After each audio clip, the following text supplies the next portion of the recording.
আসসালামু আলাইকুম। আমরা হযরত মুহাম্মদ সাল্লাল্লাহু আলাইহি সাল্লামের জীবনীর উপর কিছু প্রশ্নোত্তর জানব। প্রশ্ন নম্বর ১, মুহাম্মদ সাল্লাল্লাহু সাল্লাম কখন জন্মগ্রহণ করেন?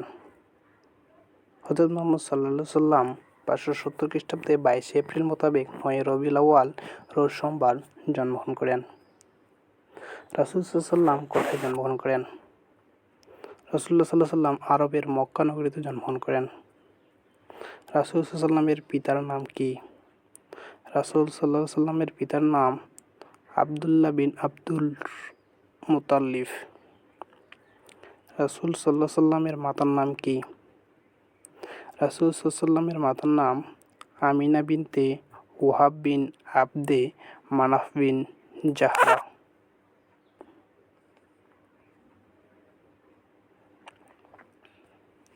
কোথায় এবং কখন রাসূল সাল্লামের পিতা ইন্তেকাল করেন? মুহাম্মদ সাল্লামের জন্মের পূর্বে তিনি ইয়াসরিবে ইন্তেকাল করেন। রাসূল সাল্লামের দাদার নাম কি? রাসূল সাল্লামের দাদার নাম আব্দুল মুতাল্লিব। আব্দুল মুতাল্লিবের সামাজিক পদমর্যাদা কী ছিল? আব্দুল মুতাল্লিবে তার গোত্র বনু হাশিমের প্রধান ছিলেন। রাসূল সাল্লাম এর নাম মুহাম্মদ কে রেখেছিলেন? আব্দুল মুতাল্লিব চাইলেন আল্লাহর কাছে শুকরিয়া জানাতে। আল্লাহর শুকরিয়া আদায় করার জন্যই আব্দুল মুতাল্লিব এই নামটি পছন্দ করেন।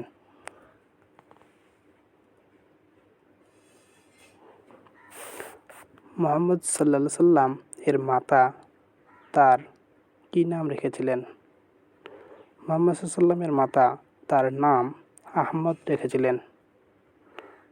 যখন মুহাম্মদ সাল্লামের মা মৃত্যুবরণ করেন তখন তার বয়স কত ছিল?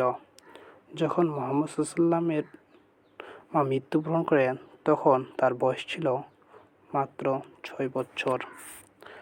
মুহাম্মদ সাল্লামের দাদা আব্দুল মুতাল্লিব যখন ইন্তেকাল করেন তখন তার বয়স কত ছিল? মুহাম্মদ সাল্লামের দাদা আব্দুল মুতাল্লিব যখন ইন্তেকাল করেন তখন তার বয়স ছিল 8 বছর। বাল্যকালে মুহাম্মদ সাল্লাম কী করতেন? বাল্যকালে মুহাম্মদ সাল্লাম অধিকাংশ সময় ভেড়া চড়াতেন।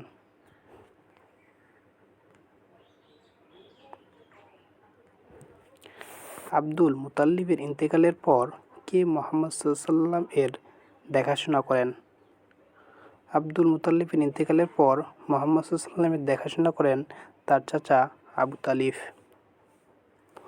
কখন এবং কার সাথে মুহাম্মদ সাল্লাম সিরিয়া ভ্রমণ করেন? যখন মুহাম্মদ সাল্লামের বয়স 12 বছর তখন তিনি তার চাচা আবু তালিবের সঙ্গে সিরিয়া ভ্রমণ করেন।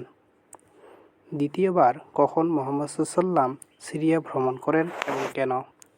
যখন তার বয়স 25 বছর তখন তিনি খাদিজা রাদিয়াল্লাহু আনহা এর ব্যবসায়িক কাজে দ্বিতীয়বারের মতো সিরিয়া যান। খাদিজা কে ছিলেন? খাদিজা বিনতে খুয়াইলিদ ছিলেন আরবের একজন স্বনামধন্য ব্যবসায়ী।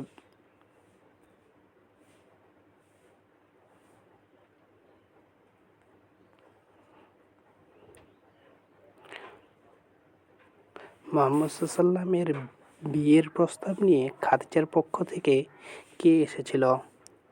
মুহাম্মদ সাল্লামের কাছে বিয়ের প্রস্তাব নিয়ে খাদিজার পক্ষ থেকে তার বান্ধবী নাফিসা এসেছিল। বিয়ের জন্য খাদিজা রাদিয়াল্লাহু আনহা কেন মুহাম্মদ সাল্লামকে বেশি পছন্দ করলেন?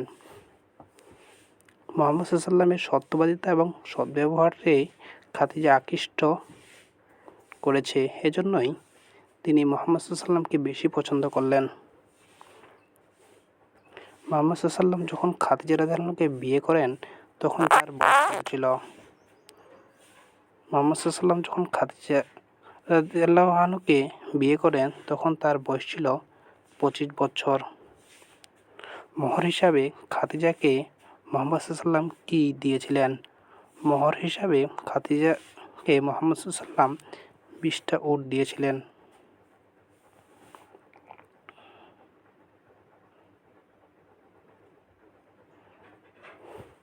খাদিজা রাদিয়াল্লাহু আনহা কি বিধবা ছিলেন? হ্যাঁ, তিনি একজন বিধবা নারী ছিলেন। মুহাম্মদ সাল্লাল্লাহু তার তৃতীয় স্বামী। যখন খাদিজা রাদিয়াল্লাহু আনহা ইন্তেকাল করেন তখন তার বয়স কত ছিল? মৃত্যুকালে খাদিজা রাদিয়াল্লাহু আনহা বয়স ছিল ৬৫ বছর, অপরদিকে মুহাম্মদ সাল্লাল্লাহু বয়স ছিল তখন ৫০ বছর। খাদিজা রাদিয়াল্লাহু আনহা এবং মুহাম্মদ সাল্লাল্লাহু মধ্যকার সম্পর্ক কেমন ছিল? তাদের ২৫ বছরের দাম্পত্য জীবনে তারা পরস্পর একটি অন্তরঙ্গের সম্পর্ক গড়েছিলেন। কিশোর বয়সে রাসূল সাল্লাল্লাহু যে যুদ্ধে অংশ নিয়েছিলেন সেটির নাম কী ছিল? রাসূল সাল্লাল্লাহু বয়স যখন ১৫ বছর তখন তিনি ফিজার নামক যুদ্ধে অংশগ্রহণ করেন।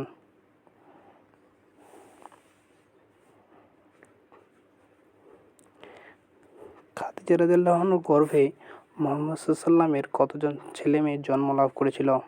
খাদিজার গর্ভে মুহাম্মদ সাল্লাল্লাহু ২ জন ছেলে এবং ৪ জন মেয়ে জন্ম লাভ করে। নিম্নে তাদের নাম উল্লেখ করা হলো। কাসিম, তিনি শৈশবে ইন্তেকাল করেন। আব্দুল্লাহ, যাকে তায়েব বা তাহির বলা হয়েছিল। জাইনব, আবুল আশরের সঙ্গে যার বিয়ে হয়েছিল। রুকাইয়া, প্রথমে আবু লাহাবের ছেলে উতবার সঙ্গে বিয়ে হয়, পরবর্তীতে উসমান বিন আফফান রাদিয়াল্লাহু সঙ্গে বিয়ে হয়।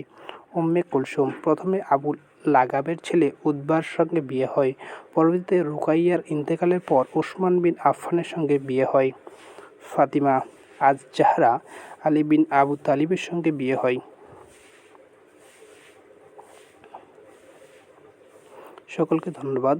আসসালামু আলাইকুম। পরবর্তী পর্ব পেতে সাথেই থাকুন। ধন্যবাদ।